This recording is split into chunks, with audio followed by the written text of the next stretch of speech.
আজকের ভিডিওটা করার মূল উদ্দেশ্য হচ্ছে আমি আমাদের একজন সম্মানিত কাস্টমারকে নিয়ে কিছু কথা বলবো। সম্মানিত কাস্টমার গত 15 ফেব্রুয়ারি আমাদের কাছে একটা প্রোডাক্ট অর্ডার করেছিল। প্রোডাক্টটা ছিল এটা। এই প্রোডাক্টটা তিনি অর্ডার করেছিল 43 সাইজ। তাকে এই প্রোডাক্টটা পাঠানো হয়েছে, বাট আনফর্চুনেটলি সে আমাকে ফোন দিয়ে বলেছে তার প্রোডাক্টটা ভালো লাগেনি, সে রিটার্ন করবে। সে ডেলিভারি চার্জ দিয়ে রিটার্নও করেছে।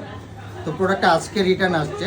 বক্সটা খোলার পর আমি রিটার্ন প্রোডাক্টটা আসার পর যখন আমি দেখি আমার কাছে এই প্রোডাক্টটা আসছে। এটা হচ্ছে একদম নিউ প্রোডাক্ট, এটা হচ্ছে তার কাছে যাওয়া প্রোডাক্ট, আমার কাছে আসছে এইভাবে। প্রোডাক্টটা কি আসলে এইভাবে কখনোই আমাদের কিন্তু প্রোডাক্ট যায় না। সে হয়তোবা তার এক্সচেঞ্জ লাগবে বিধায় আমাদেরকে নতুন হয়তো কোনো আইডিতে অর্ডার করেছে, বাট আমাদেরকে জানেনি। সে ইউজ করে দেন আমাকে প্রোডাক্টটা পাঠাইছে।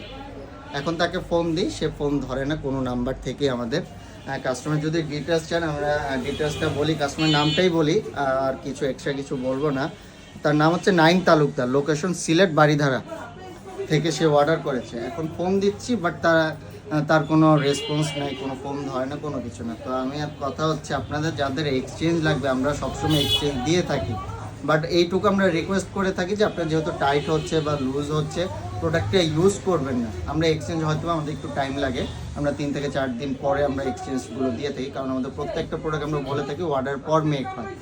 ওনার এই প্রোডাক্টটাও কিন্তু আমরা মেক করে পাঠিয়েছি, বাট সে আমাকে হয়তো এর অন্য কোনো আইডি বা অন্য কোনো নাম্বার দিয়ে আগে অর্ডার করেছে, তার এক্সচেঞ্জ লাগবে, ইউজ করছে, এখন ভালো লাগতেছে না, সে এটা নতুনটা রেখে পুরান প্রোডাক্টটা আমাকে পাঠাইছে।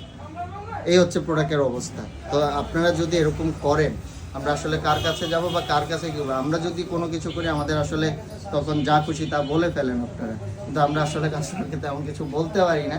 বাট এটা হয়তো বা আমি আর সেলও করতে পারবো না, এটা আমার ড্যামারেজ থাকবে।